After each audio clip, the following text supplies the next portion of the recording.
Hey guys, it's Maxie here and welcome to another edition of the Young Team as we try like hell to win the Champions League, never mind the SPFL Scottish Premiership title.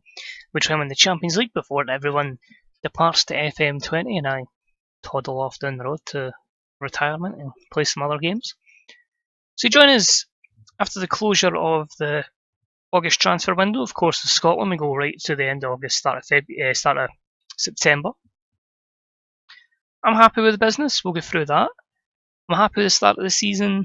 Am I happy with the cup draw in the Europa League? So we've got a lot to cover and we'll crack through that just now. So quickly we'll go with the Europa League draw. You can see there, obviously, Olympic Lyonnais. Not particularly great that we've got them. Probably a bit of competitions here. Apoel, I believe, is that Nicosia? So that'll be tricky. You know, they've got a couple of players there on a good whack of wage. You can already see straight away the likes of Davide Santon, former Newcastle, Inter Milan fullback. Red Bull Salzburg as well is going to be absolutely brutal. They've still got Juan He-Chan.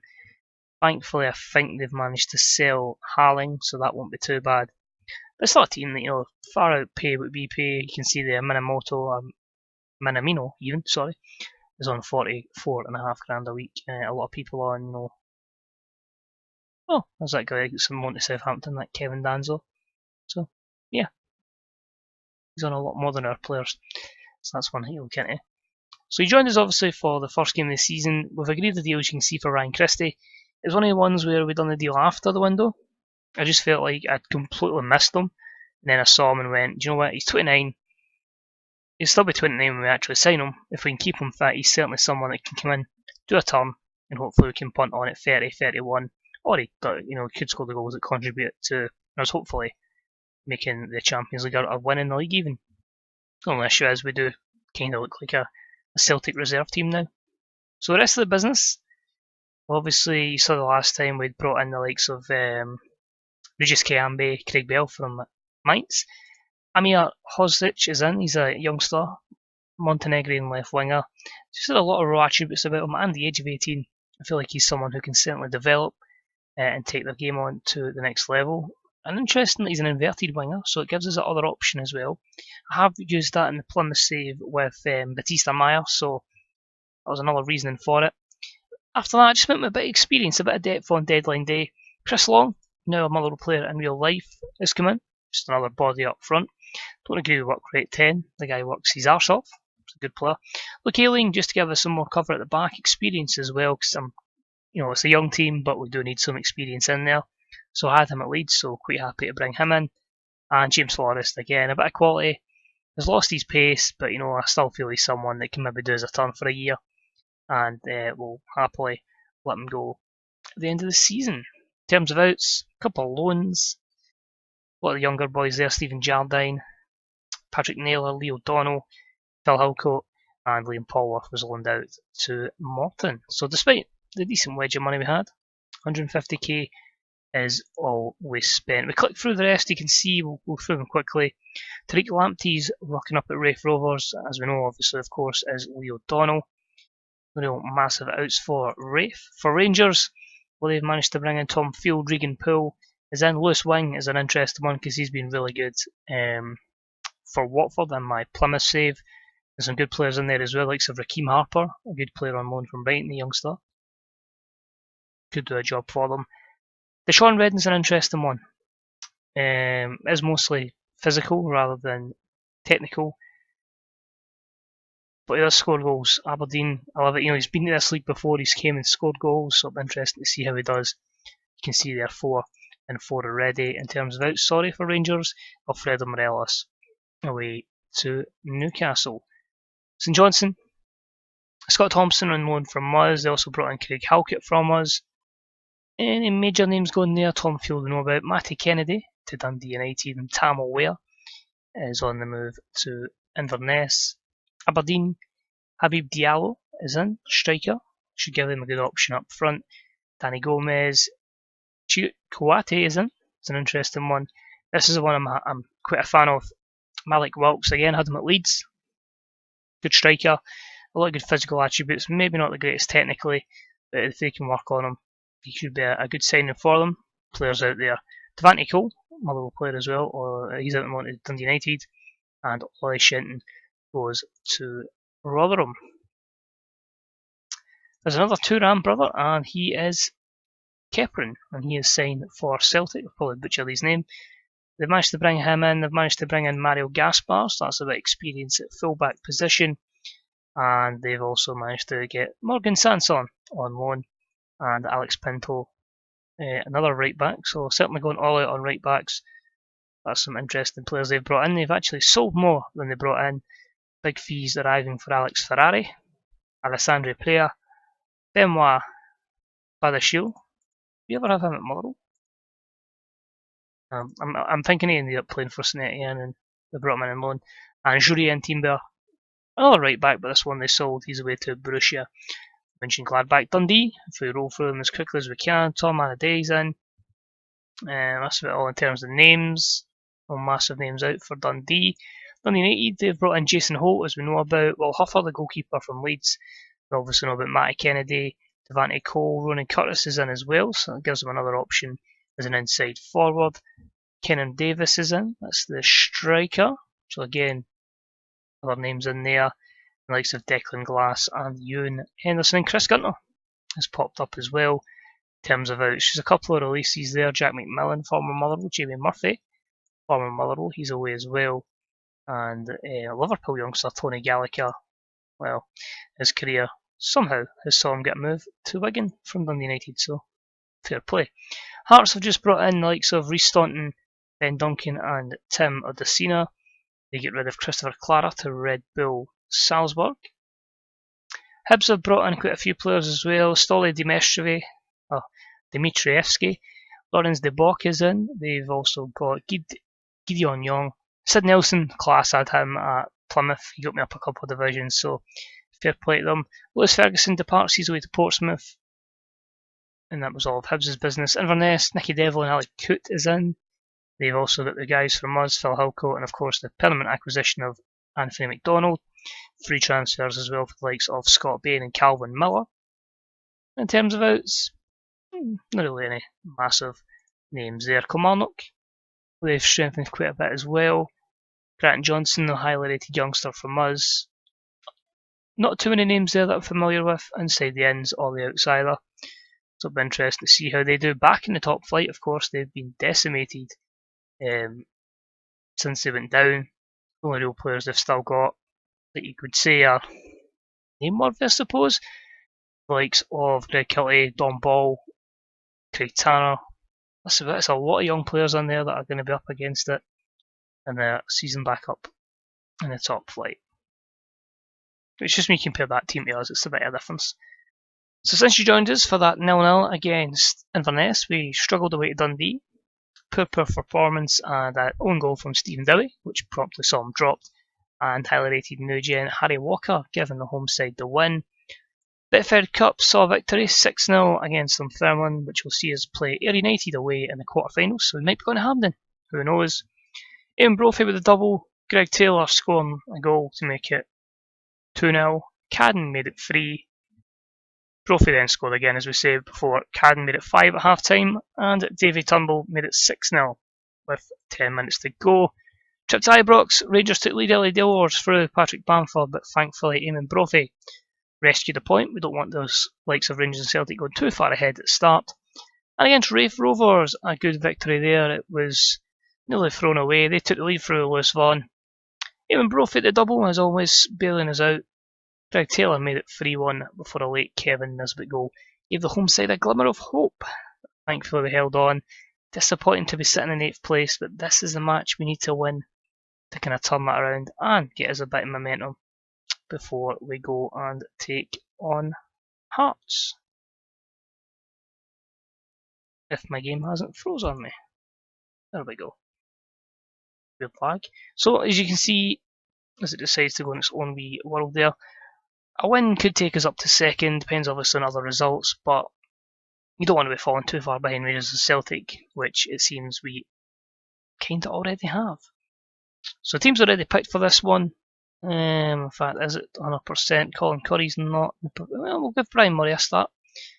So that is going to be your team then. It's going to be Pop, Clark, Broughton, Murray and Taylor. Kayembe, Cadden, Turnbull, Campbell, Middleton and Brophy. Your subs are going to be Dowie, Curry, Fitzpatrick, Levitt, Ralston and Ryan Porteous. Some good options lurking and hoping for an opportunity. So this is your Friday Night Football, which would have been live on, I'd say BT Sport, but by now it'll just be an exclusive Sky Sports contract. Yeah, said no one ever. But let's see how the boys do. Hopefully we can have a good positive performance here. So an extra sub I can use. Perfect. That's what happens when you fuck about before the video starts. I think we'll give it to Chris Long because it gives us another attacking body that we can only really use if we desperately need to. He'll get the 43 shirt because he was in at the last minute.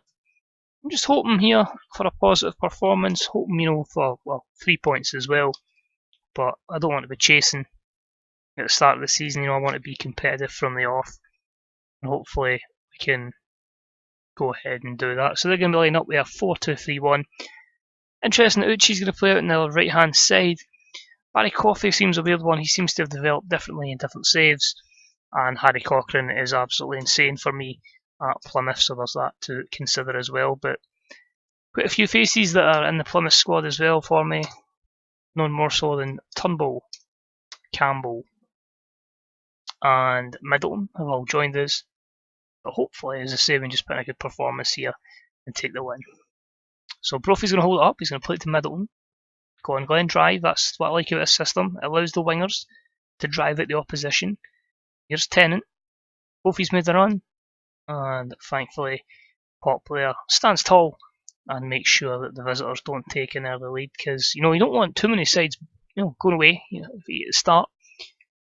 If you can try and keep it early days, Celtic, Rangers and Motherwell, then you've always got a chance. And as long as you can secure European football, you're increasing the club's reputation and you're getting a bit more money in the coffers, and then hopefully you can one year get that stellar signing that just takes you to the next level. Tennant with the shot. It's a good save from Pop. It's not been great so far. I've been caught a lot on the counter.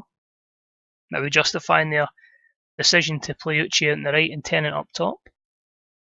I just hope we can get into this. We do seem to have a lot of the ball. It seems none of our chances have been totally clear cut or anything that kind of makes it look like we're really threatening the visitors. Hope this doesn't go like the Betfred Cup game where on the day so Hearts won that 2-1 in real life and Motherwell were absolutely shocking. In fact, by the time this video goes live, Motherwell should have just played Hearts a couple of days ago in the league, so hopefully they got revenge, but I've probably just jinxed it and we've probably lost about 4 or 5-0. Why is it every video that we do a live play for, the team are shit and it's a boring game? Anyway, Murray, it's a rookie mistake you can't be making. Greg Taylor pulls the back, the striker. It's a professional foul, a second bookable offence, and we are up against it. This is not a good start to the season at all.